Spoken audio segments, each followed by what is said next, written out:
Күйеу бала көзіңе көк шыбын үймелетіп жүрмесін. Сенат депутаты Иран Әміров бүгін шығыстан төнген қатерді ашық айтты. Әңгіме неке туралы заңнан шығып отыр. Қалаулы елімізге келіп, жалған некеге тұру арқылы азаматтық алып жатқан қытайлардың көбейіп кеткеніне күйінеді. Сенатор ақша үшін ұлтын, халқын сатқандарды жауапқа тарта алмайтынымыз сорымыз дейді.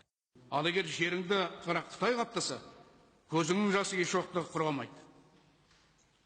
Бұл этапты біздің халық басынан өткізген. Сенатор дерегі бойынша еліміздегі қытайлар саны 300 мыңнан асып кеткен. Олардың 99%-ы жоғарғы білімі жоқ, жер жетпегендіктен ауа көшкен жұмысшылар екен. Соңғы 9 айда тек Алматы қаласында Қытайдан 2445 адам келіпті. Бұл тек тіркелгендері ғана. Солардың 495-і Қазақстан азаматтығын алып алыпты. Ал республика көлемі бойынша Қазақстан азаматы атанған қытайлар саны 5000. Мәселен, атақты барахолкада қаптап жүрген Қытай азаматтары қазірде түп мақсаттарын жасырмайтын болған. Қазақ ұл қыздарына қырындау үшін есімдерін де ауыстырып алған. Менің атым Арман, қытайша атым Хысухой. Мен Қытайдан келдім. Мен Қазақстанда 3 жыл болдым. Қазақстан несімен ұнайды? Қазақстан маған ұнайды. Себебі қазақ қонақжай, қазақ жалпы Қазақстанда қалу ойыңда бар ма болашақта? Осында жұмыс істеп, осында тұрып? Болашақта мен Қазақстанда тұрғым келеді. Болашақта мен қазақ қыз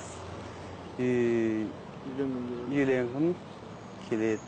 Бұның себебі де түсінікті шығар. Өйткені инвестиция деген ұранмен көрші мемлекеттен елімізге мықтап уыс салды. Соңғы 10 жылда қытайлықтардың қазақтың қара алтын өндірудегі үлесі 24%-ға жеткен. Еліміздегі ірі-ұсақты 11 мұнай компаниясы қытайлықтардың еншісінде.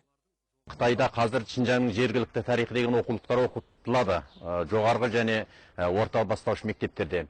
Сол оқулықтарда Балқашқа дейін, мына жағы Ыстықкөл, ана жағы Зайсан, қазіргі сөзбен айтқанда Шығыс Қазақстанның жарты жері және мынау Алматы облысының жарым жерінен астам жері ежелгі бұл Қытай территориясы. Тек мұны патшалық Ресей тұсында жаңағы теңсіз шарттармен жаулап алған деген сияқты өзінің ұрпақтарының санасына сіңіріп келе жатыр. Тек жыл басынан бері елімізде 144 мың неке құрылса, олардың 8300-і шетелдіктермен шаңырақ көтергендер. Иран Әміров енді заңды қатайтып қарымдылық танытпасақ, жиендеріміз желкеге шығып, елдіктен айырылуымыз мүмкін дейді.